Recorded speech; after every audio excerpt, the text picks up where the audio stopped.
right, coming in at number 23 up to 22, it is U2 with the song Where the Streets Have No Name. This was a former top 10 hit from the band. This is an amazing song here. Lead singer Bono wrote the lyrics in response to the notion that it's possible to identify a person's religion and income based on the street which they lived, particularly in Belfast. During the damn's difficult recordings of the song, producer Brian Eno considered erasing the song's tape to have them start from scratch. Well, I guess I'm glad they didn't. The music for Where the Streets Are Named originated from a demo that the guitarist The Edge composed the night before. The group resumed the Joshua Tree sessions.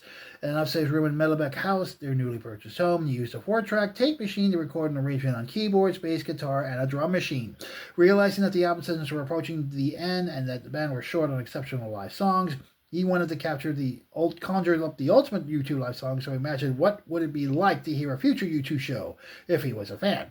After finishing the rough mix, he felt he had come up with the most amazing guitar part in a song he's ever done. With no one else to share the demo with, he recalls dancing around and punching the air in celebration. Although the band liked the demo, it's difficult for them to record the song.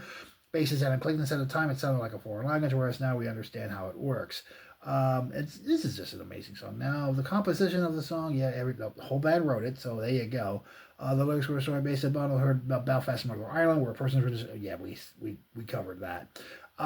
Music video too. The beginning begins, they were shot in Los Angeles, and basically what it is, U2 tried to basically do a version of Let It Be, performing live on the rooftop just like the Beatles did back on their Abbey Road studios back in 68, I think it was. 68, 69, somewhere around there. That was the last live performance they would do. That would finally this band. Of course, if you've seen the Beatles Let It Be, or perhaps maybe even the new Beatles Get Back, which is a better thing because, a lot of things that Let It Be, said about it, they were kind of erased by Get Back. I would go ahead and watch that instead. It's going to be a watch. It is 8 hours. But you'll have an idea of at least 8 hours. I might be 10, as far as I know.